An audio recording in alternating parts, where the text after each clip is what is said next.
that's okay. Sal, you ready to go? Sure.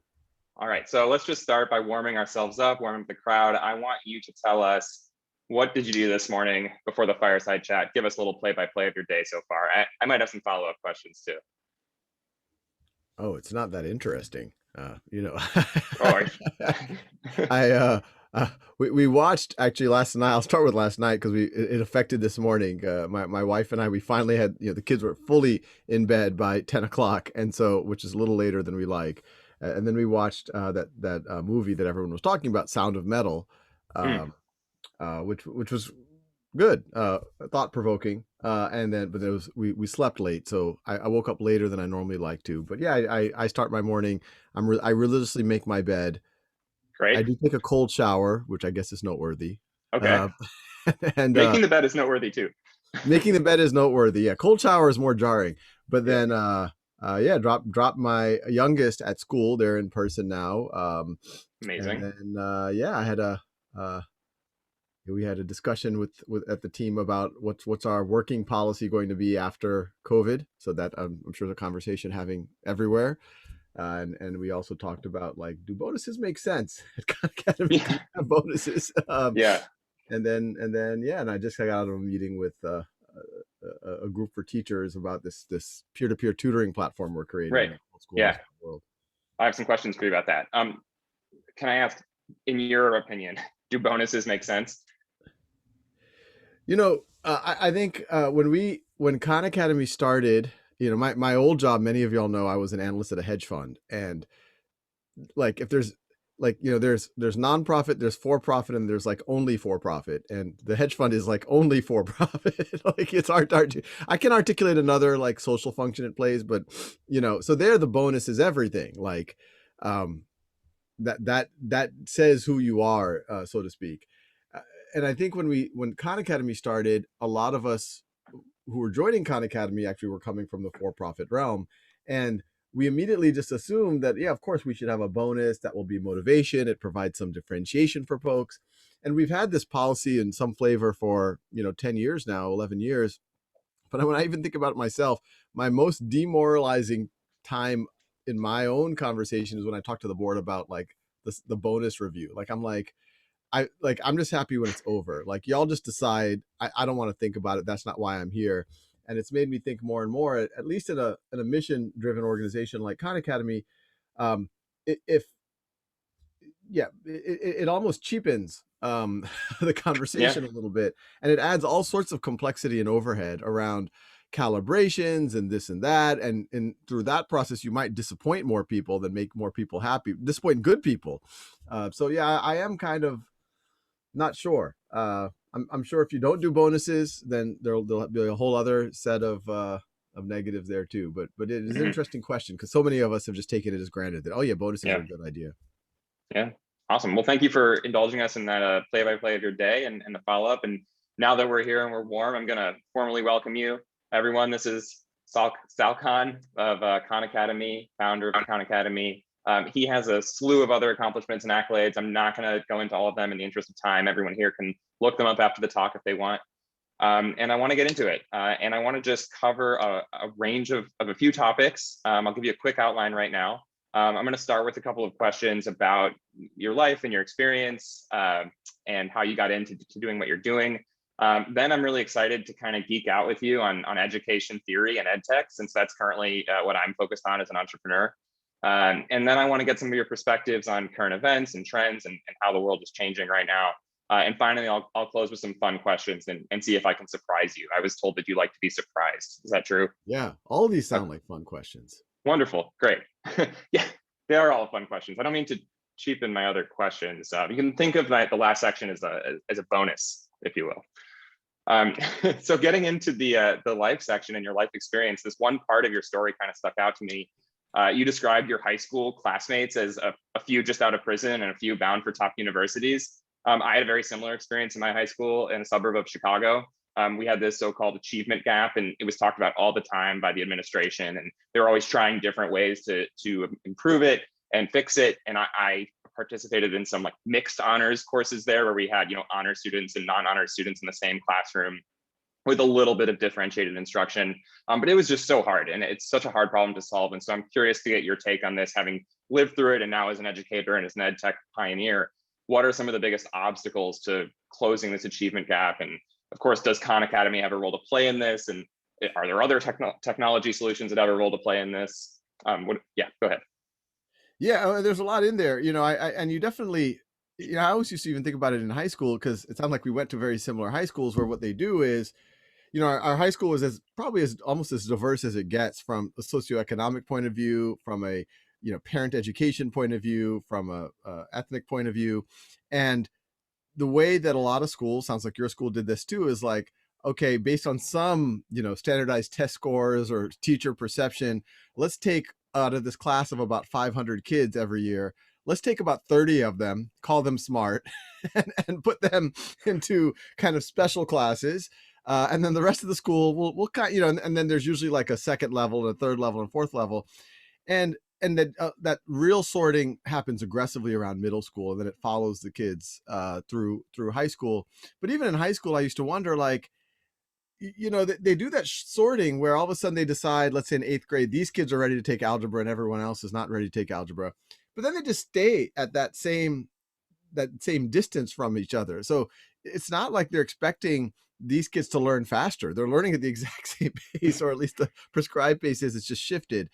So this whole notion of tracking, which is almost the roughest form of differentiation, has some real issues to it, and it's very hard to dynamically go between a track. And ironically, once you're if you're in an advanced track, and it tends to not be a la carte, it tends to be all or nothing. You get into the advanced track of all of the subjects, or very frequently none of the subjects. I think a lot of that's a byproduct of the scheduling system too. They schedule it so all of if you're going to be in advanced, you're going to be in all advanced classes.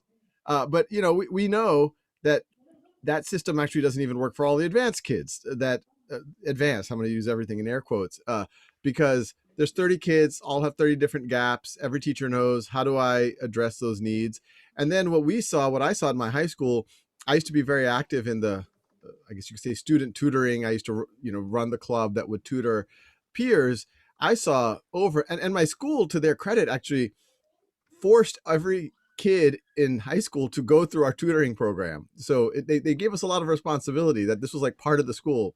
Yeah. And I saw over and over again peers of mine who were not in the fancy, the advanced classes or the APs or the honors. What they were having difficulties, they just had gaps that they had formed from middle school or from, earlier high school. And then if they had a little bit of personal attention and were able to fill in those gaps, some of these kids could do anything any other kid could do. I saw that frequently. We had an anomaly situation. I remember this from high school. I don't talk a lot about it, but I where because of this tutoring program, we ended up recruiting a few kids to join the math team from the non-honors classes, which completely undermined the whole notion of what the honors classes were supposed to be. Yeah.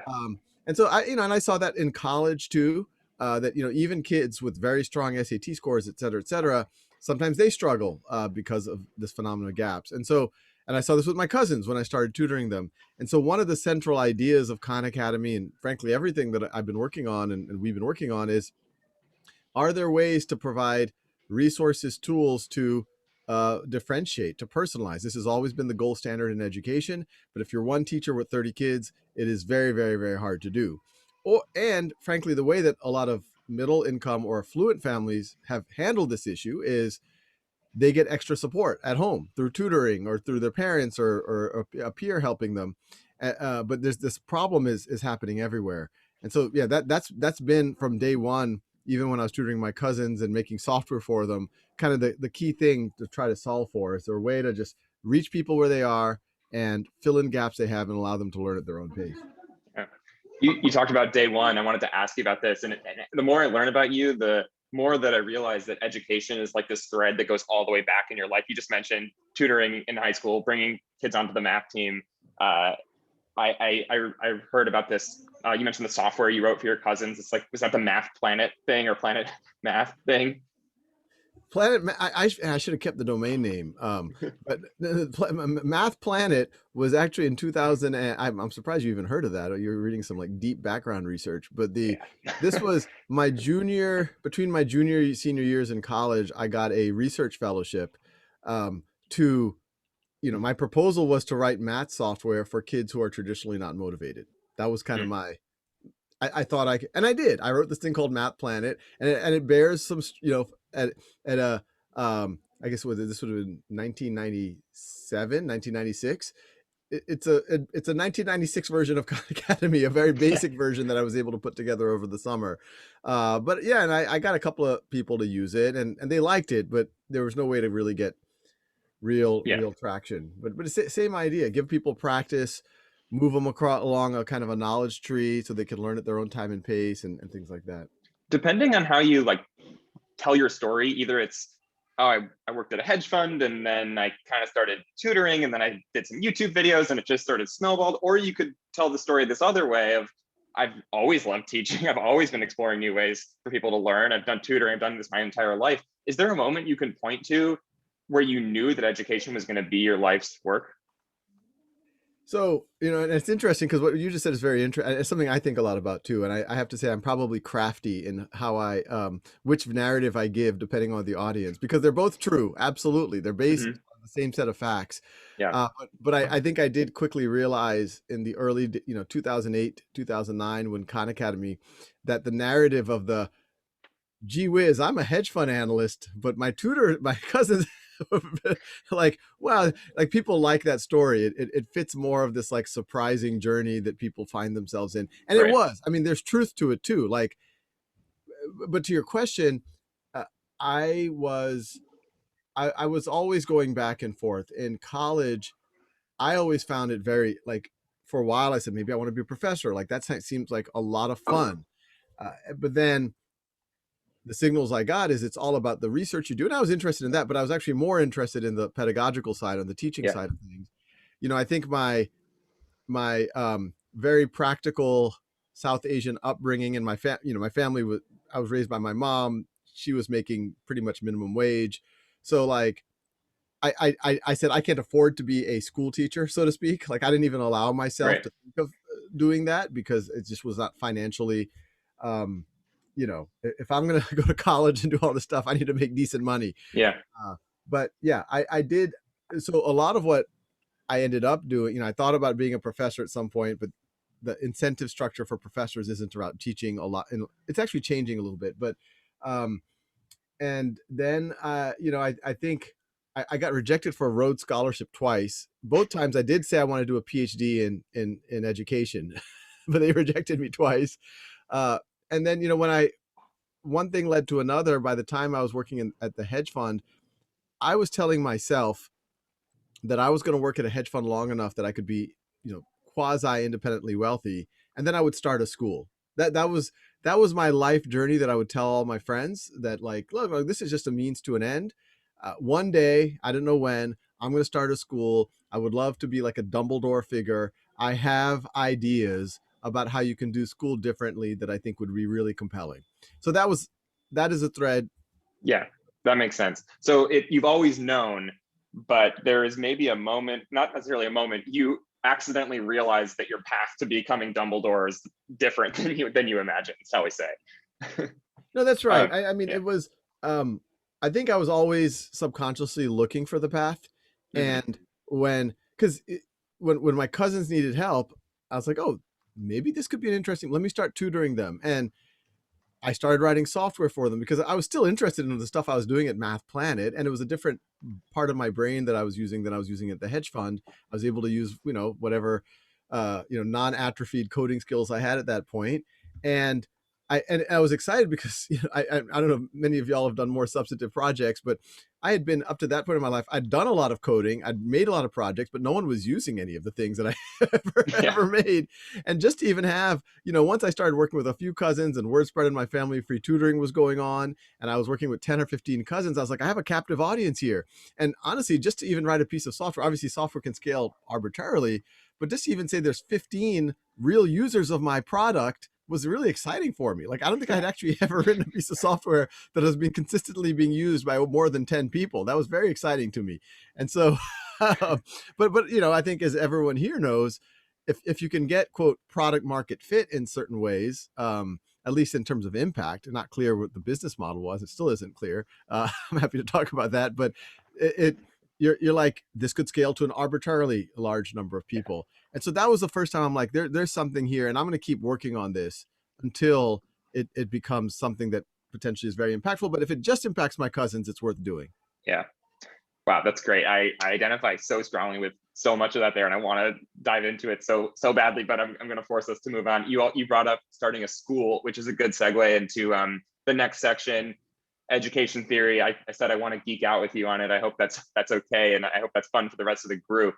And before we get started on this section, I want to hear about some of your other work. Like, for example, can you tell us a little bit about Khan Lab School? And can you tell us a little bit about schoolhouse.world? And for both of these projects, I want to know why did you start them, and what is your goal with them?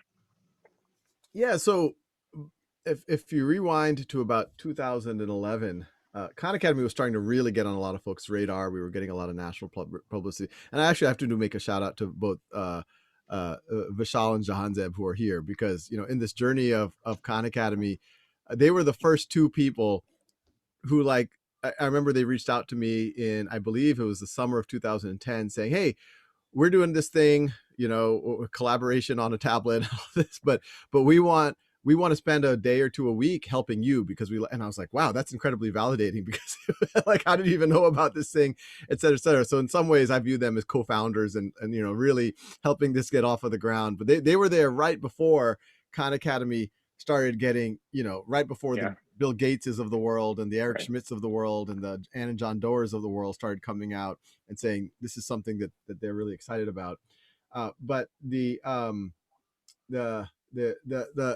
2011 we were getting that, and you know the idea that Khan Academy could scale to one day hundreds of millions or billions of people, I was like, this is very doable. Like, and this idea that we could provide mechanisms for anyone on the planet to be able to start wherever they start, but learn at their own time and pace, master concepts, move at their own time space. That seemed plausible at that point. At the same time, we were starting to get classroom usage, and we were seeing pockets of teachers starting to use this in very thoughtful ways. Now, it wasn't, the mainstream teachers, it's very hard to let 30 kids learn at 30 different paces. And so they were using us as a supplement. They were using us as lesson aligned practice. But a few teachers were starting to really push the envelope.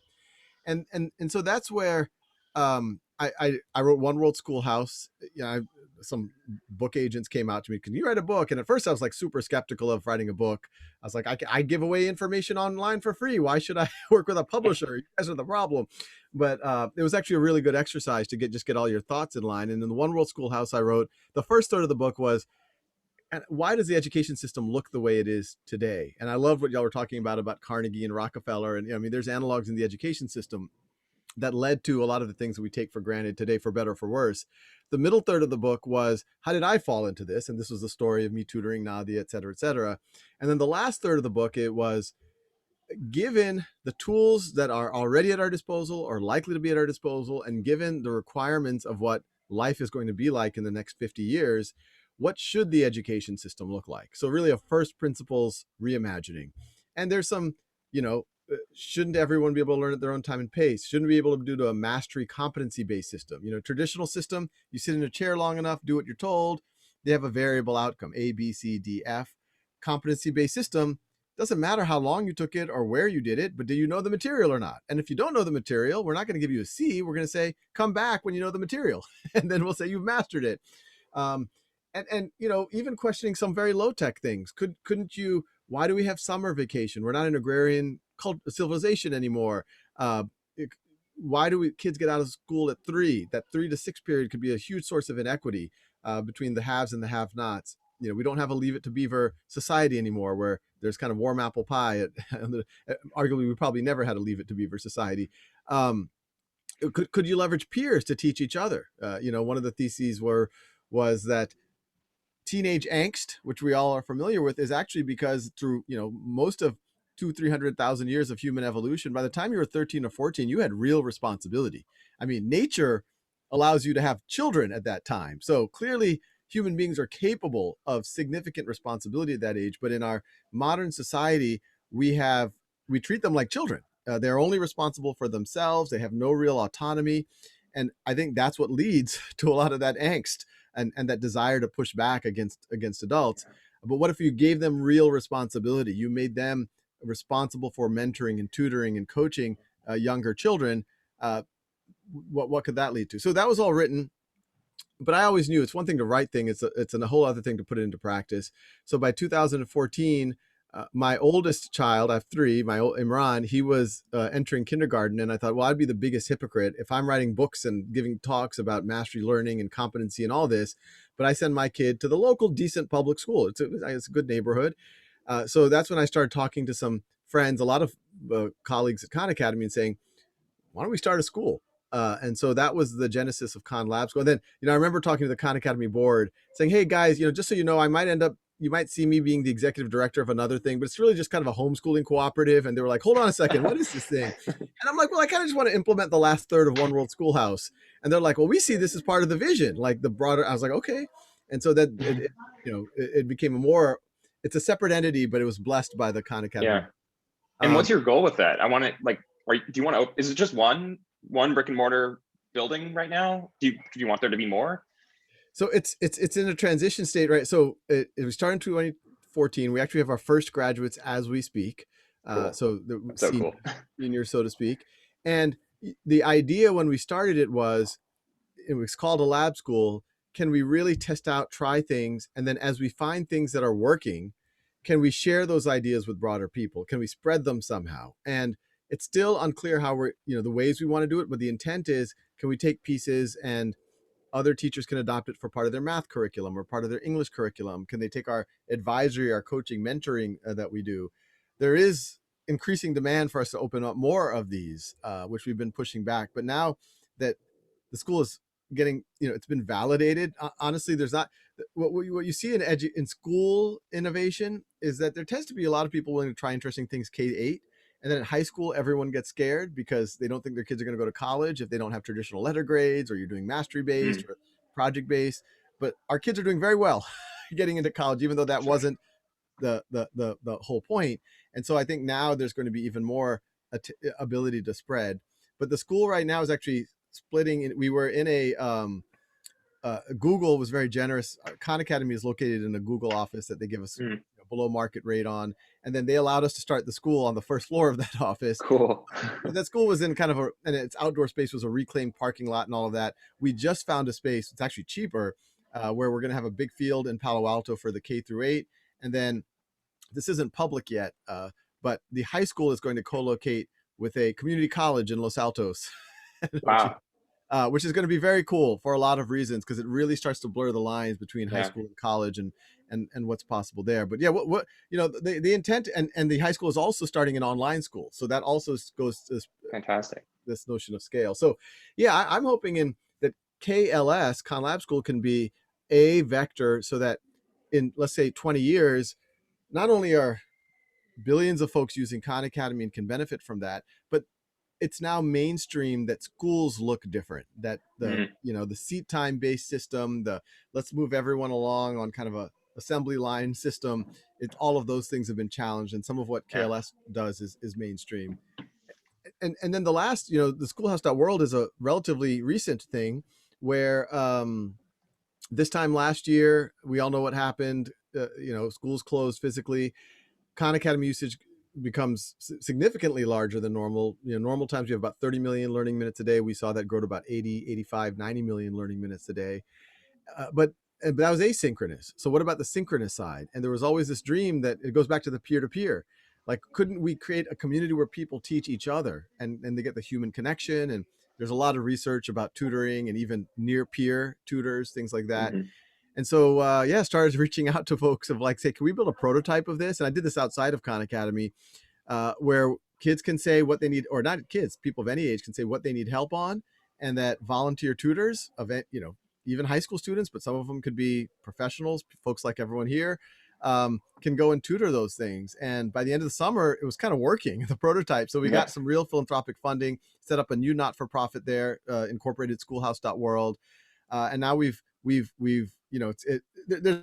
been actually a couple of really interesting dimensions there that have surfaced that I think everyone here would be intrigued by. University of Chicago reached out this past fall and said, look, SATs are weird this year. APs are weird this year. Grades are weird this year. we really respect what it means to earn mastery on Khan Academy, but there's no way for us to authenticate that it's really the student's Mm, work. And then we said, what if we could, when a student takes a unit test on Khan Academy, they record their face, they record the screen, and they have to explain their reasoning out loud. Uh, and then they make a video of that. And we're using Loom to do that. And if they hit the 90% threshold, they submit it and it's peer reviewed by the schoolhouse community.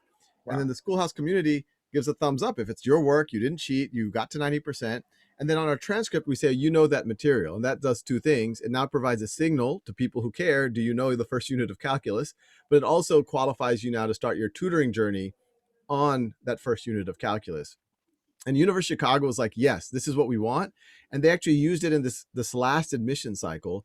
And they've already admitted, I believe, 5 or 10, well, 5 for sure. I think it might, we're going to hear the regular admit cycle in the next few weeks, but it's on the order of 10 students based on this alone. So that's been really exciting. And then the other dimension, and then we're talking to some partners about giving people college credit. If you can certify yourself in this way, and especially if you can tutor something, you should definitely get college credit for this stuff. And so, but you can imagine it then could completely do some really Yeah. interesting things to the economics of college.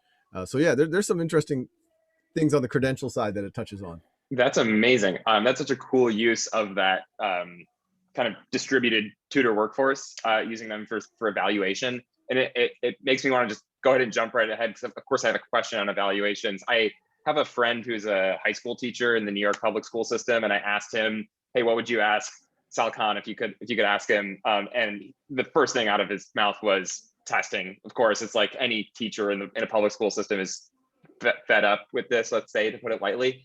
But it's clear to me that evaluation, and you just gave a good example of it, evaluation can be a powerful thing for in this kind of context. I think evaluation can also be motivating. It can reinforce, it can show progress. Can you maybe tell us, like, where do you think evaluation can go? Is standardized testing totally broken and we have to break it down and do something new? Are there some reforms we can do to make it work for us? I mean, the word, I know it's a hot topic, Yeah. especially during COVID. But when I tell people who might be skeptical of standardized testing, I always say, well, which part do you not like? Do you not like the standardized part, or do you not like the Yeah. testing part? And I think most people like unstandardized testing, like that's even worse. Like that's just, you're going through the motions, but it's noise. Yeah. And then, the testing, I think most people believe that in order to get better at something, you do have to evaluate it somehow. Now, I think the parts where there's very valid concerns about standardized testing is when, there's a subset of things that are easier to measure, and then there's a lot of things that are harder to measure. And it's easy for people who are creating the test to focus on the stuff that's easier to measure.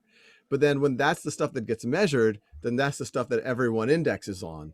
And then you lose a lot of other things.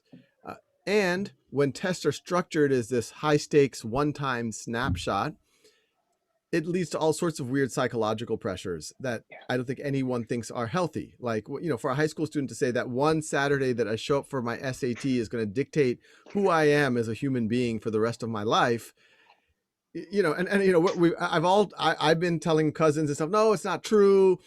You're way more than your SAT score. But even in the back of my mind, I'm like, no, but it's going to matter a lot. Like it does, but you're trying to de-stress them so they can do well on that test. That's going to affect the rest of their life. Right.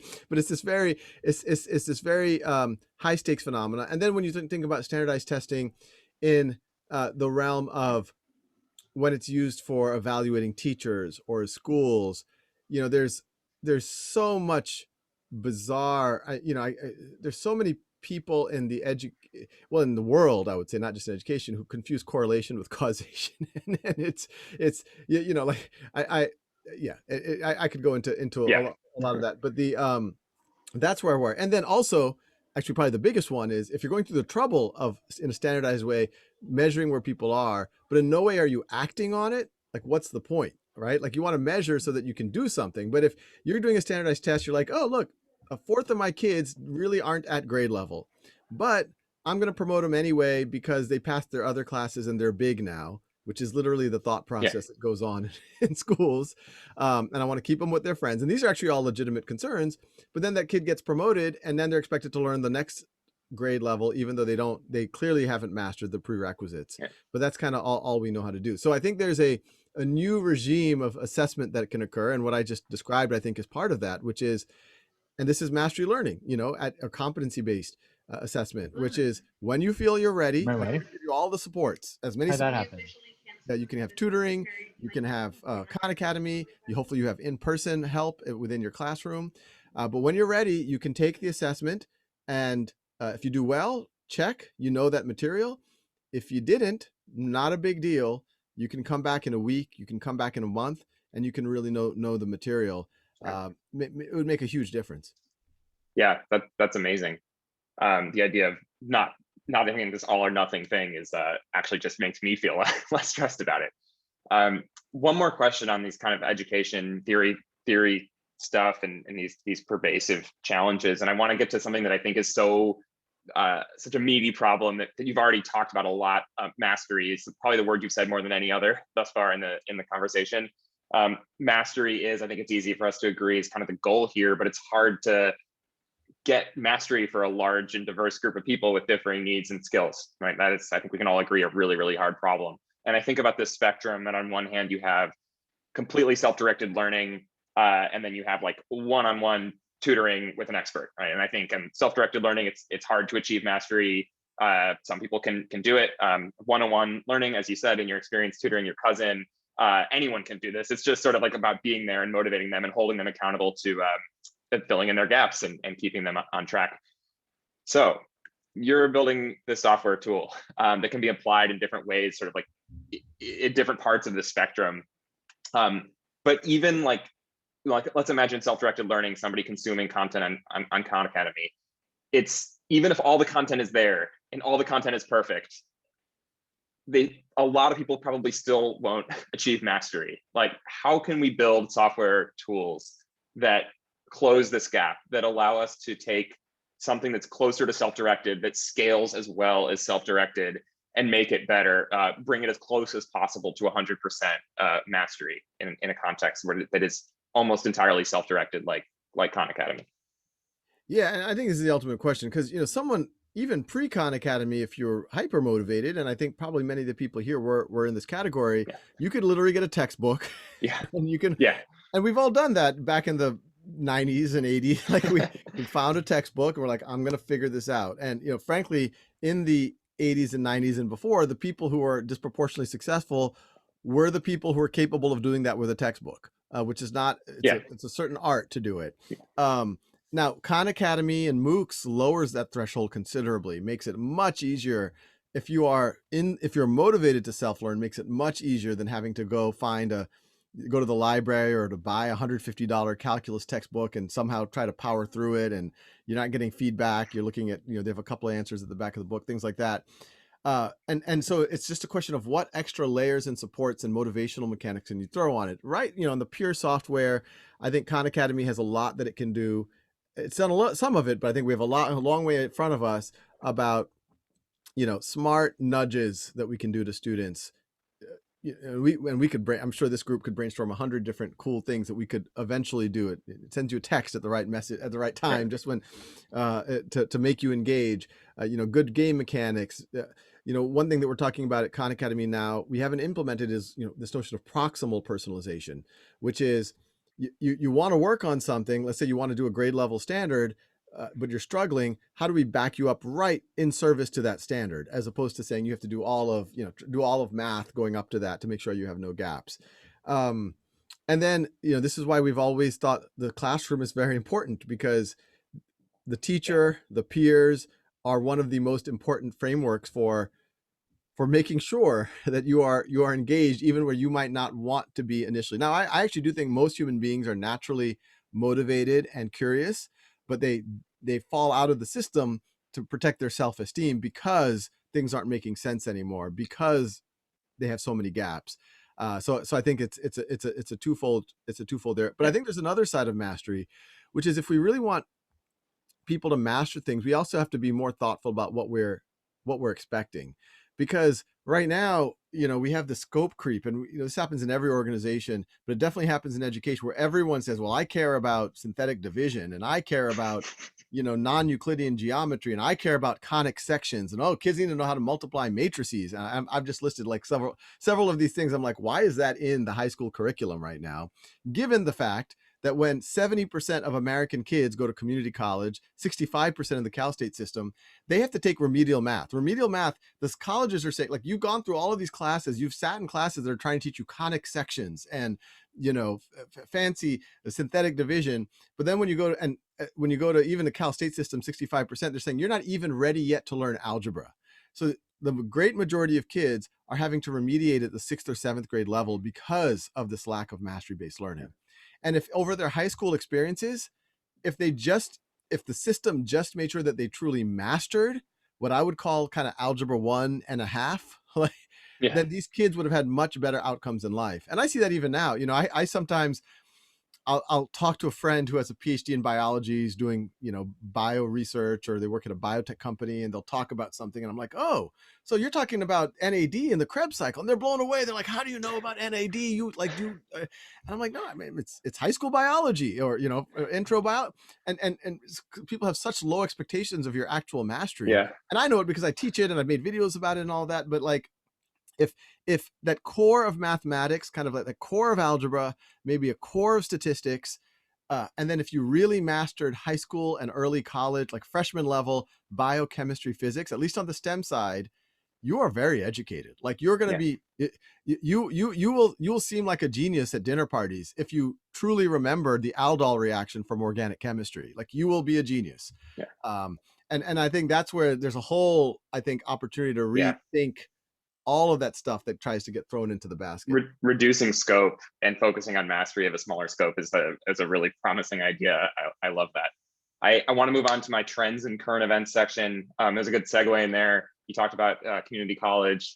I want to talk about higher education, and the things that I learned in higher education, and how the lines are blurring and such. So I want to start with this topic that is so important to me, which is learning how to code. You mentioned you've learned at some point, maybe you've forgotten, maybe you've retained some of it, or really broadly learning computer tech skills in general. I discovered coding, software engineering when I was in college. I took the intro course literally because I kind of had this sense that I like computers. Like, I didn't have like the words for it.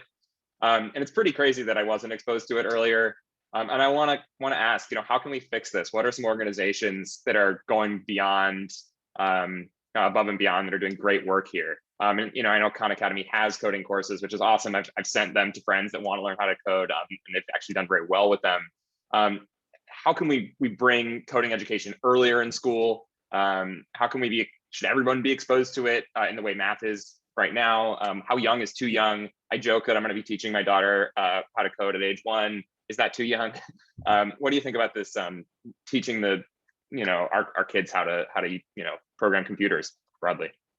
Yes, no, it's a really interesting space, and I can still code. I just can't code scalably. That's Cool.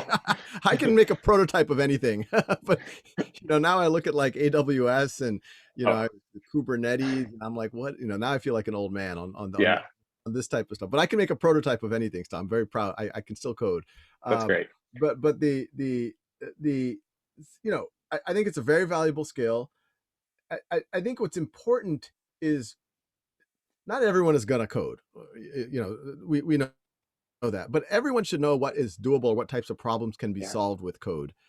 And I do think coding is a very valuable way of learning whatever you want to call it, design thinking, being able to structure an open space, and even if you're an entrepreneur in a non-tech company, you have to kind of think that way. You have to like, okay, I have a vision.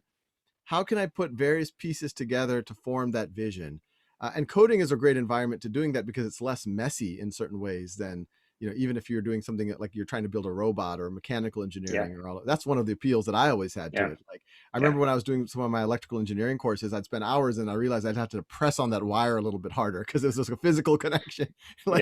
That's frustrating. And that happens in mechanical engineering and other engineering. The real world is messy.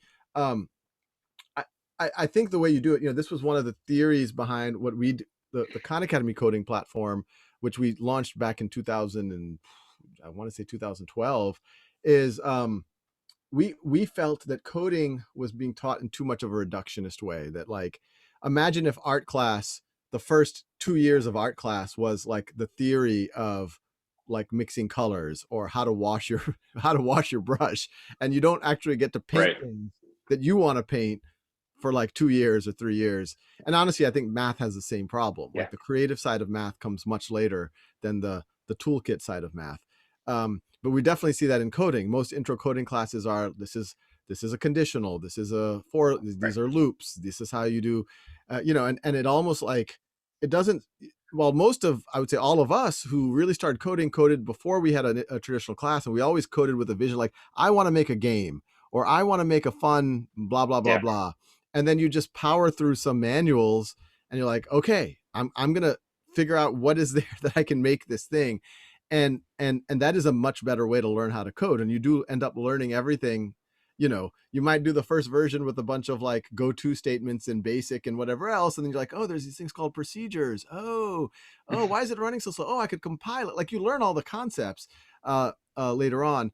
So that was the theory behind us. If on the Khan Academy coding, it's very much, it starts like the first thing is draw a rectangle, do this, draw a picture. So it's very visual, and Yeah. it tries to take Yeah. you down that journey. And we have some other stuff that makes sure you know some of the mastery on the skills.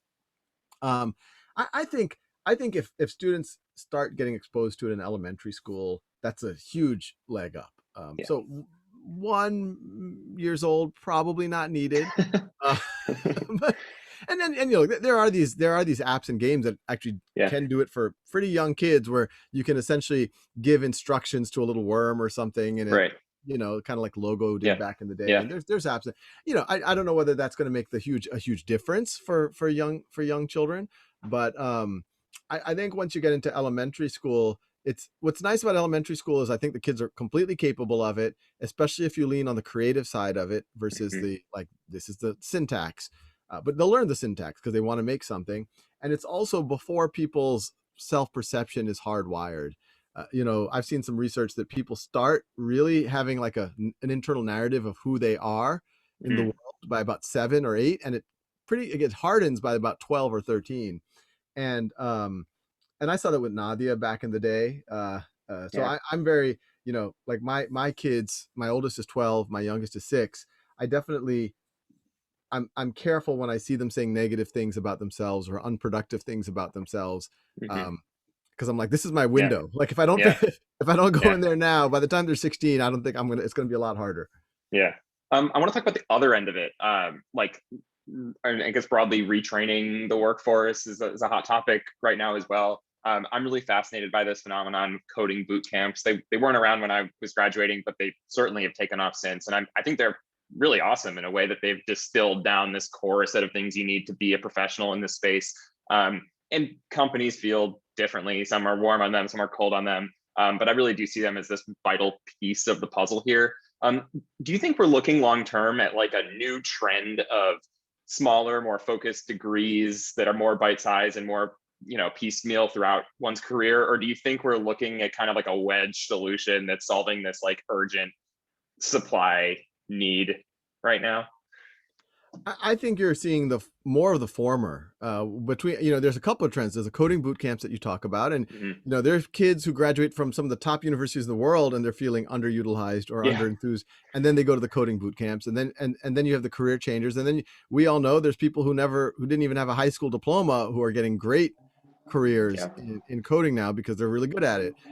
So that's already in the coding world, but this Google certification program that they just announced with Coursera a couple of weeks ago, that's I think going to be it's a huge deal, where Google is saying, like, I think they're starting with it might be some IT type work, but they're probably going to add project management soon. They're probably going to add design soon, data analytics soon. So it's not just kind of traditional coding that's starting to get into this, whatever you want to call it, independent Yeah. credential badge. And it's going to have repercussions. Well, when Google says, hey, we'll hire you as a project manager if you can get through this certification, which is essentially like free, or it might be a few $100s at most. That's a huge signal, because there's a lot of kids spending 4 years in college or even going to grad school dreaming of being a project manager at Google. and they look at their, you know, they look at like, wait, I'm paying $200,000 and losing 4 years of earnings for this, while I can work and do that, and it's free, and that's going to give me a higher probability of my dream job. I think that's going to create some interesting. Now, I don't think it's going to disrupt college, but I think it's going to put healthy pressure on college for college to do the same thing. For them to say, yeah, why do we create these four-year all or nothing type of narratives that make no sense? Like whether you are art history, electrical engineering, or English major, somehow it magically takes 4 years for you to be prepared.